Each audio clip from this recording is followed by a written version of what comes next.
हमारा सरकार का आशीर्वाद लेकर के हम लोग चुनाव प्रचार करते हैं। हमें पूरा भरोसा है कि आशीर्वाद हम लोगों पर रहेगा। जहाँ तक मध्य प्रदेश के चुनाव का सवाल है, यहाँ की जनता परिवर्तन चाहती है और परिवर्तन इसलिए भी चाहती है कि कभी बीजेपी कभी कांग्रेस और जो बुनियादी समस्या है उनका अभी तक समाधान नहीं हुआ है।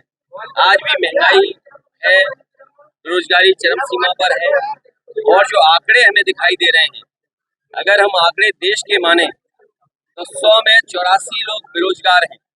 और मध्य प्रदेश के अगर आंकड़े सच्चाई से कभी भी जमीन पर पहुंचेंगे और जमीनी हकीकत के अगर आंकड़े होंगे तो 90% यहाँ का नौजवान बेरोजगार है। यहाँ के कमजोर लोग जिन पे खेती बाड़ी नहीं है वो मजबूरी में पलायन कर रहे हैं। सोचो ये दुर्दशा हो, 20 साल सरकार एक पार्टी की रही हो, दिल्ली में एक सरकार रही हो। क्या डबल इंजन की सरकार इसलिए बनी थी कि बेरोजगारी बढ़ाएं? डबल इंजन की सरकार इसलिए बड़ी थी कि महंगाई बढ़ाएं? ये जो बड़ी बड़ी बातें कर रहे हैं कि गरीबी रेखा से लोग बाहर आ गए हैं, अगर गरीबी रेखा से लोग बाहर आए हैं तो आप बताइए फिर 5 साल आपको राशन देना पड़ रहा है। ये देश का कमजोरी दिखाता है हमारी अर्थव्यवस्था का और ये हमारा दुर्भाग्य है। और कम से कम उन लोगों के लिए सोचने का वक्त है कि इतने बड़े पैमाने पे गरीब है जिनका अभी भी हम जीवन यापन अच्छा नहीं कर पा रहे, जीवन स्तर बेहतर नहीं कर रहे। इसलिए विकल्प के रूप में समाजवादी पार्टी को यहाँ जनता चुनने जा रही है, जिताने जा रही है। दीपक यादव और उनकी पत्नी पहले भी विधायक रहे। मुझे उम्मीद है इस बार जनता का आशीर्वाद मिलेगा और ऐतिहासिक वोटों से जीत करके समाजवादी पार्टी जा रही है। इसके पहले भी आप 2 बार आ चुके, अपील कर चुके हैं। बुंदेलखंड में आप दौरा देखिए, अपील किया, परिस्थितियां बनती हैं, परिस्थितियां नहीं बनती हैं, लेकिन इस बार की परिस्थितियां तो आपका चेहरा बता रहा है कि समाजवादी जीतने जा रहे हैं। दौरा करके आए, बुंदेलखंड में क्या स्थिति है? बुंदेलखंड और मध्य प्रदेश में गुंजाइश है और समाजवादियों को काम करना चाहिए। जो देखने को मिला है वो यही है कि समाजवादी लोगों को अपनी बातों को, अपनी विचारधाराओं को, जो बाबा साहब भीमराव अम्बेडकर जी के सिद्धांत हैं, डॉक्टर रामानंद लोहिया जी ने जो रास्ता दिखाया, नेताजी ने जो जीवन भर संघर्ष किया, अगर उन चीजों को लेकर के जनता के बीच जाएंगे तो विकल्प के रूप में समाजवादी पार्टियां आगे बढ़ती हुई दिखेंगी। क्या आपको लगता है कि कांग्रेस पार्टी को एहसास हो गया होगा कि सपा से गठबंधन? ये राजनीति में किसी को बताने के लिए हम लोग राजनीति नहीं कर रहे हैं।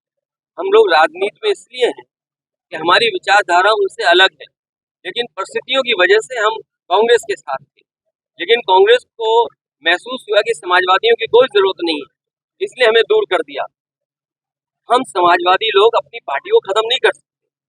जिस विचारधारा को नेताजी लेकर के चले, डॉक्टर रामानंद लोहिया नेहरू जी के खिलाफ लड़ करके इस विचारधारा को आगे बढ़ाए हैं, तो उस विचारधारा को हम खत्म नहीं होने देंगे।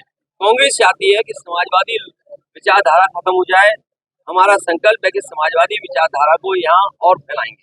तो क्या इंडिया गठबंधन यहाँ यही से खतरे में? देखिए, इंडिया गठबंधन का सवाल नहीं है।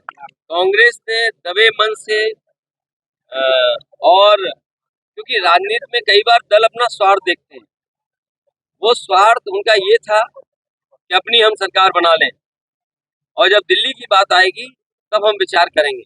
ये बात तो जग जाहिर है, वो बोले या ना बोले, लेकिन ये बात तो पता लग गई ना कि अगर आप कमजोर होंगे तो आपका साथ कोई नहीं देगा। अगर आप कमजोर दिखाई देंगे तो हो सकता है आज आपके साथ खड़े हों, लेकिन अगर कमजोर होगे तो आपको बाहर निकाल देंगे, आपको दूर कर देंगे। गठबंधन हो सकता है इंडिया गठबंधन और हमारा जो स्ट्रेटेजी है पीडीए, पिछड़े दलित और आदिवासी अंशगम मुसलमान, ये जो गठबंधन है ये असली गठबंधन है।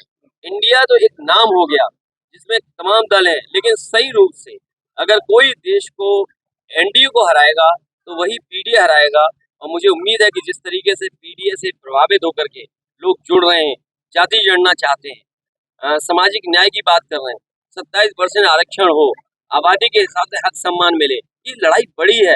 और आपने देखा नहीं, चमत्कार हो गया, कांग्रेस भी जाति जनगणना चाहती है और कांग्रेस 27% आरक्षण की बात कर रही है, जिसकी पूर्व में सरकार रही उन्होंने 27% आरक्षण नहीं लागू होने दिया। बीजेपी भी हल्के मन से और धीमे धीमे कह रही कि वो भी जाति गणना के पक्ष में।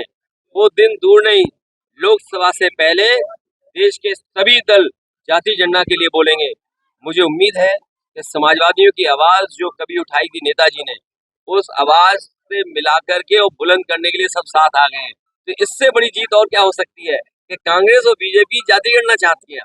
शिवराज सिंह कह रहे हैं कि बहनों के आशीर्वाद से फिर से विजयी होंगे। देखिए वो मुख्यमंत्री है नहीं है, आगे बनेंगे नहीं बनेंगे, मुझे जो महसूस हो रहा है मध्य प्रदेश में जितने संभाग नहीं है उतने तो मुख्यमंत्री के दावेदार घूम रहे बीजेपी में। देखिए क्या लगता है शिवराज जी कितने वोटों से जीतेंगे? अभी तक की सबसे बड़ी जीत उनकी होने जा रही है।